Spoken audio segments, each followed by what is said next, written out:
Hi everyone, I have an Empties today for you as of January 2018. I have a variety of things that I'm throwing away and some stuff that is finished. So I'm going to go over the finished stuff first because I figure that's a little more interesting than things I'm tossing. I'm pretty sad to see this go. The Makeup Forever Mist and Fix. I'm almost out of what I'm using in replacement, which is the e.l.f. Makeup Mist and Set.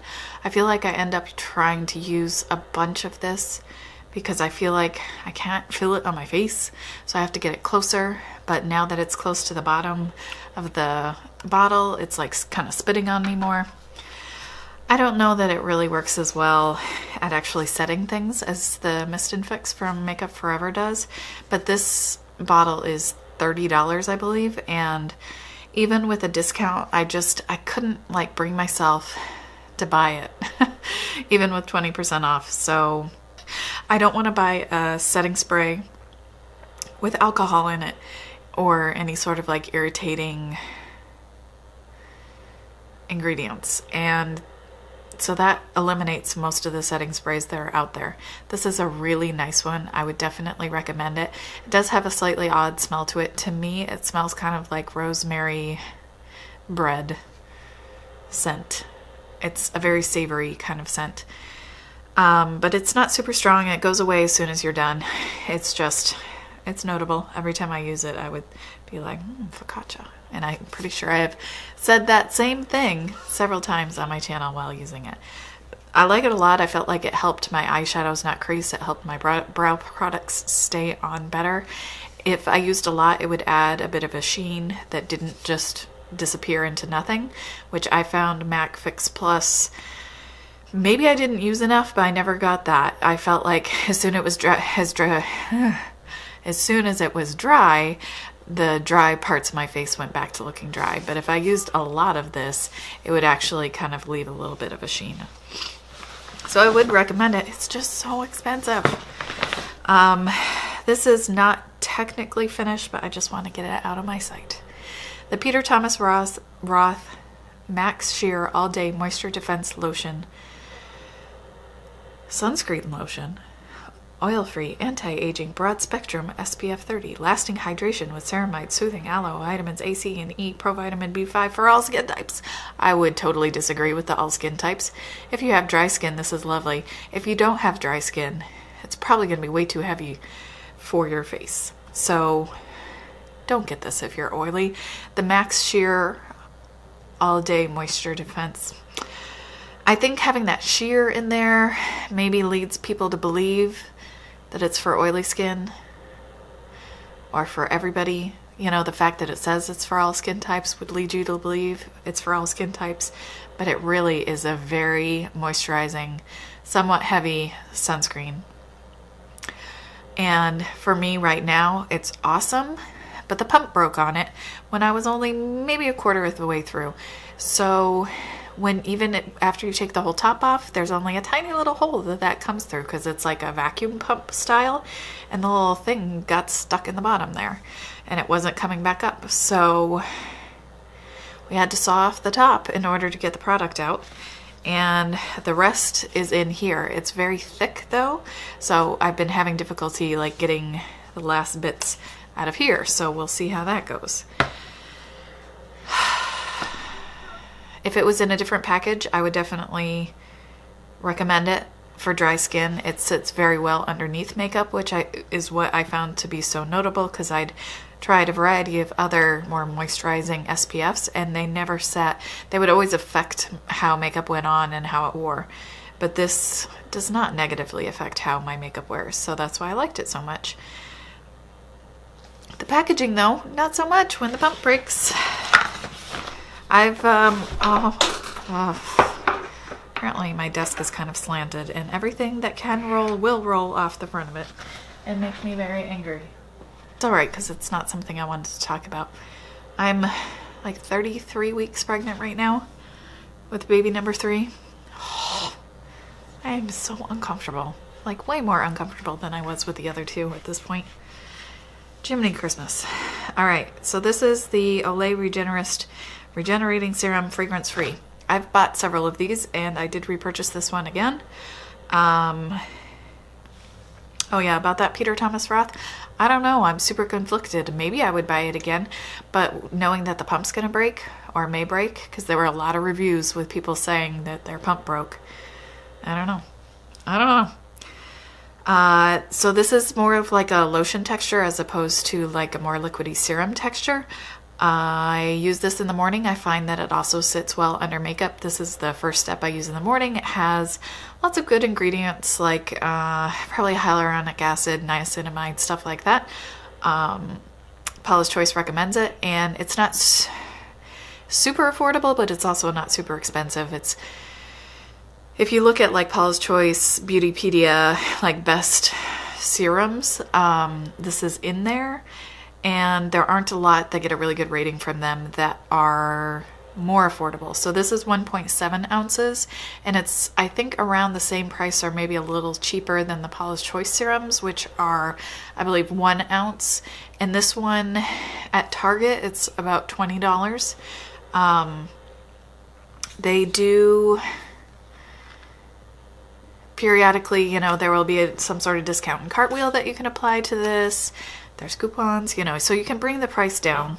Same with Paula's Choice stuff. They usually have like between 10 and 20% off available somewhere at all times. So, but you do get more product with this. So anyway, it's nice. I like how it feels. It's a little silicone-y, but without being super silicone-y. And it doesn't like ball up. It doesn't do anything weird. You know, I can put my SPF on top of it and moisturizing primers and all kinds of layers on top of it, and it doesn't cause any strangeness. So definitely recommend if you're in the market for a serum. And I'm able to use that while dry or oily, doesn't matter. It's like just a very light moisturizing layer. What's next? I think that is everything that two other things I finished, 2 samples. So I finished, like, scraped out every last little drop of my Fenty foundation sample in shade 100, and I did buy this full size. Where is it? It's around here somewhere. So I bought the full size of this, and I have a demo and review when I was still using the sample. I really like it. It's not the best coverage, and it also kind of wears away a little on my more oily areas. So I'm not really sure how well that would work for oily skin. I don't know. I also haven't tried to put more like long-lasting primers on the areas that it's worn away. But considering how many bad reviews I had seen about how it sits on dry skin, as long as I had a good skincare base, or like a little bit lighter skincare, but like a moisturizing primer, as long as I did something to prep my skin really well, it wore really nicely and didn't look super dry and cracked and awful. But I also tend to wear a little bit less coverage, a little less thickness than maybe other people do, so I'm sure that affects things. But I like it. I really like it, obviously, because I bought it and it's extremely light. And I did not find that it really darkens much when it dries down. They say it does, and people talk about it oxidizing. I feel like maybe it dries down a tiny bit darker, but not really enough to like make it go from wearable to not wearable. For me, it's probably a little tiny bit too light when it's wet, so once it's dry, it's better. But I'm also using a thinner layer. If I was doing like full coverage, I don't know that it would match me all that well. It's not the best undertone for me. If you want to see more details, probably should watch the review. Anastasia Brow Wiz in Soft Brown. This was the cutest little sample. It's like you got the top of a pencil, and that was it. And so, I mean, there's a teeny, itty bitty bit left in there, so maybe I could get some color. This one is, I thought it was going to be too warm, but I think because I recently dyed my eyebrows a very cool tone, like the combo seemed to work well. So I really like this, and it stayed put, which I don't remember it sticking so well. I've definitely bought 1 or 2 Brow Wizzes in the past, but it has been, whew, I don't even know, 3 years, 4 years? It's been a long time.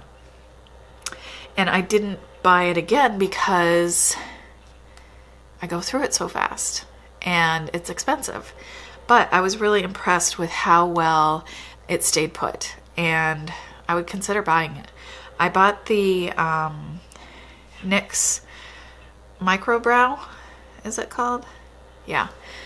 And I'm gonna see how that compares, like with longevity, because I know the form factor is really similar, like the shape of it. And actually this color maybe is pretty similar. No, it's a little bit cooler. So the color I bought from the NYX pencil is ash brown. Yeah. So there's the NYX and here is the Anastasia. So it's a tiny bit cooler, but I feel like depth-wise it's really similar. So this is probably a better match for me anyway, color-wise. And I'm curious if it stays put. So I have this spot at the front of my brows, which get very sweaty and oily. It's very strange. It doesn't matter if like the rest of me is cold, I will still kind of sweat at the front of my brow. It's attractive. And it has a tendency to just like, product will wear away in like half an hour. So I found the Anastasia Dip Brow Pomade. It will last on that all day, and that will also last on the tail of my brow if I take a nap. The Dip Brow works like lasting power right now with my skin being less oily, more dry, is amazing. The Brow Wiz, I think it wasn't quite as durable at the tail, but it lasted at the front, and that's really where I want lasting power. I don't care so much because a lot of times I won't even try to make my brow look a little bit longer. I just fill in until there's no more brow hairs, and sometimes I'll add a little extra, but most of the time I don't really care because I feel like it doesn't ever look very natural anyway, so whatever. And I feel like my brows, I mean, they're not as long as they should be, but I still think they come out to a reasonable length. But for something to like last at the front of my brow is extremely notable and much appreciated. So I was really happy with how well the Brow Wiz did up there, though I don't know if it would continue to be that notably amazing after my skin gets oily again. So we'll see. We will see. Now onto the trash. I'm really going to, or the trash, the stuff I'm throwing away, the stuff that's not worth giving to someone, or it's old and gross. Or dried out or whatever. So I don't even know what to say about a bunch of these things because I just know I didn't like them. The Pure Cosmetics Volume Vixen 4-in-1 mascara, I just didn't like it. I had a sample of it from like an Ulta thing. I didn't like it. I don't know what to say other than I didn't like it. It just sat in my little mascara bin for a long time and I didn't wear it. So I'm gonna get rid of it because I didn't like it. Hard Candy 1000 Lashes fiberized lash weave mascara, and this is in some colorful color. Indigo Blue. I did not like this. I felt like it didn't work very well. It was like really dry. The color didn't translate very well unless you like super gooped it up, and I didn't really like it in that capacity. So I'm gonna get rid of it. Ulta Amped Lashes Mascara. I have yet to try an Ulta mascara that I liked. This is another one that came in like a set, and it's all like super wobbly, which kind of makes me bonkers. I don't really like that really flexible thing because it's also hard to get back in the hole when it's all wiggly like that. MAC, let's see, in Extreme Dimension Lash in Feel My Pulse. This was a limited edition collection, had a ton of super cool colored mascaras, but I could not stand this formula. It like flaked and was really messy. Such a beautiful color, but hated how it wore. Hated it. Otherwise, I would try to use it a little bit longer. IT Cosmetics Tightline Full Lash Length 3-in-1 Eyeliner Primer Mascara. I could not get this thing to work as eyeliner ever. It just like made a bunch of little dots. I liked a tight line, and this I found did not make tight lining easy. Felt like I had to like saw it back and forth on the tight line area. Very unpleasant. Didn't like it for lower lashes as like a lower lash mascara. Didn't like it for a lash primer. I just did not like that thing. And I think this is like the travel size maybe. I'm not sure if this is the full size. I bought it in the little impulse aisle of Ulta. It was really not worth it. I have a couple liquid liners. This one is the Wet n Wild Mega Liner in Indigo Blue. Didn't I just have something indigo something?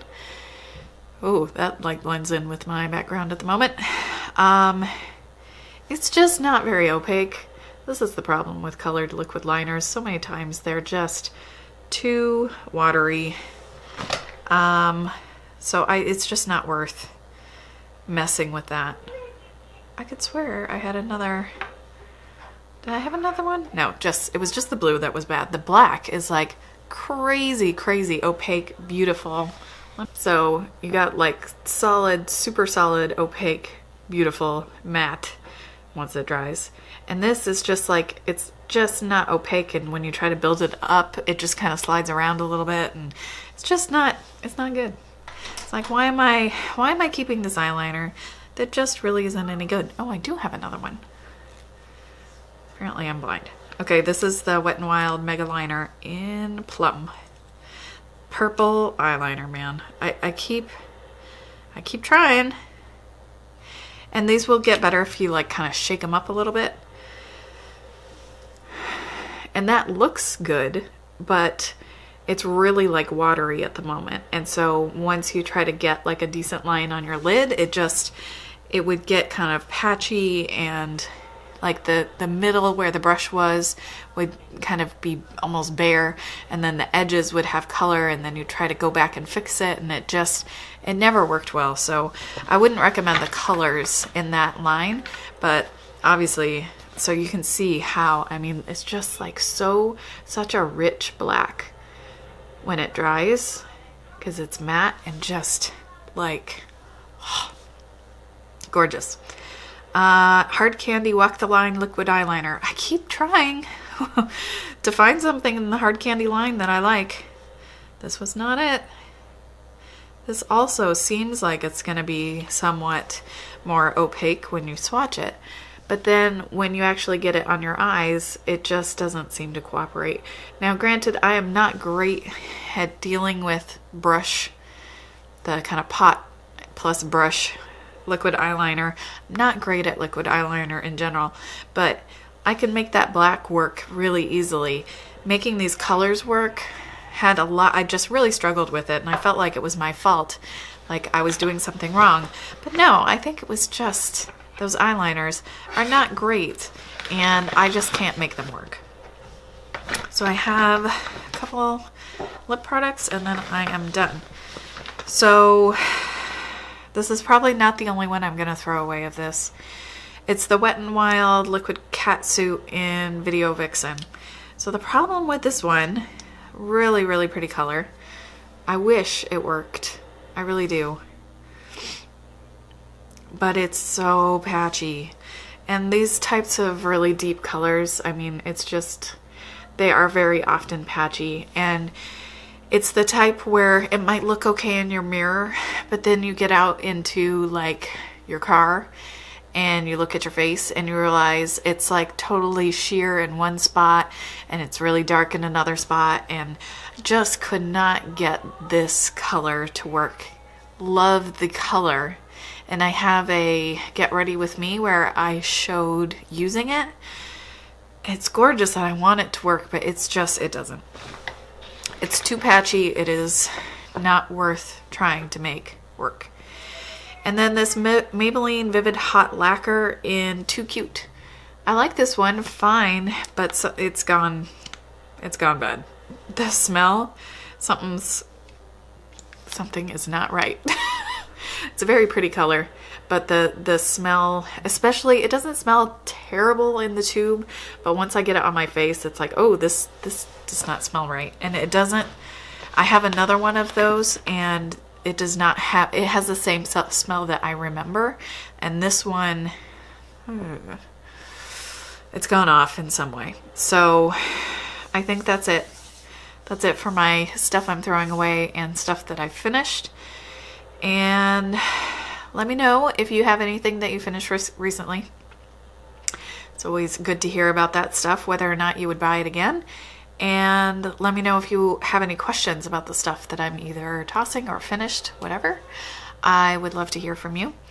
Another thank you to everyone who has provided such an amazing support based on that video that I posted here recently about the YouTube partner policy change. And thank you for all the new subscribers. I was just like bowled over. So I'm over 1,000 now, which is amazing. And I'm still going to be pretty far behind on those watch hours, the watch time. But, you know, I really appreciate all of the lovely things that everybody had to say. And yeah, I hope that you enjoy my videos, and thank you for subscribing. Thank you for leaving comments. Thank you for liking and watching the videos. You know, it makes it worth it to do this. So thank you so much. And I hope you're having a wonderful day, and I'll see you soon.